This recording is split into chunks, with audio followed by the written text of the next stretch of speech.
Selon le dernier rapport de l'Organisation mondiale de la santé sur le paludisme, publié en novembre 2017, l'Afrique est le continent le plus touché par la maladie. Des 216 millions de cas recensés à l'échelle mondiale, 90% ont été localisés sur le continent africain.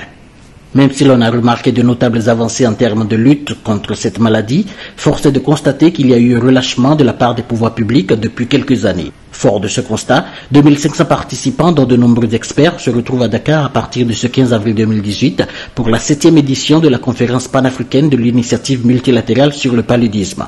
Lors de la cérémonie d'ouverture, plusieurs orateurs se sont succédés à la tribune pour poser les constats clairs ainsi que les défis face à cette maladie qui, de fait, constitue l'un des obstacles majeurs à l'atteinte des objectifs de développement durable sur le continent africain.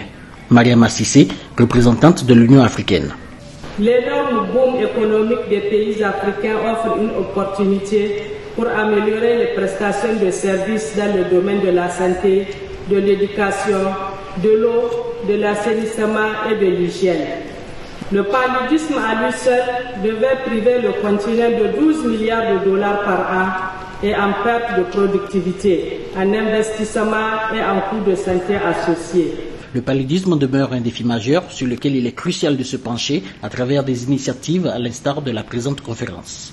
Magda Robalo, représentante de la région Afrique de l'Organisation mondiale de la santé. Chaque maillon de la chaîne, communauté, gouvernement, donateurs, sociétés pharmaceutiques et institutions académiques a un rôle à jouer pour atteindre l'objectif d'un monde sans paludisme.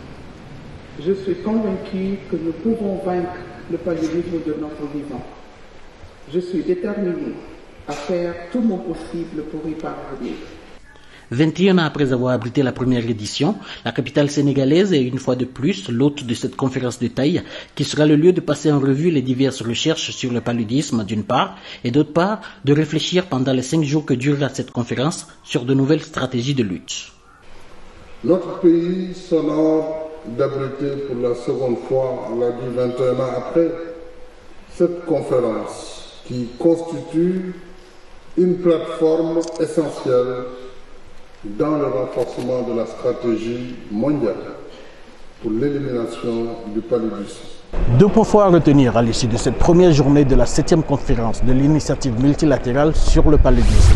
Le premier point fort, ce sont les regrets que dénonce le rapport, selon lequel le continent africain demeure le continent le plus touché par cette maladie.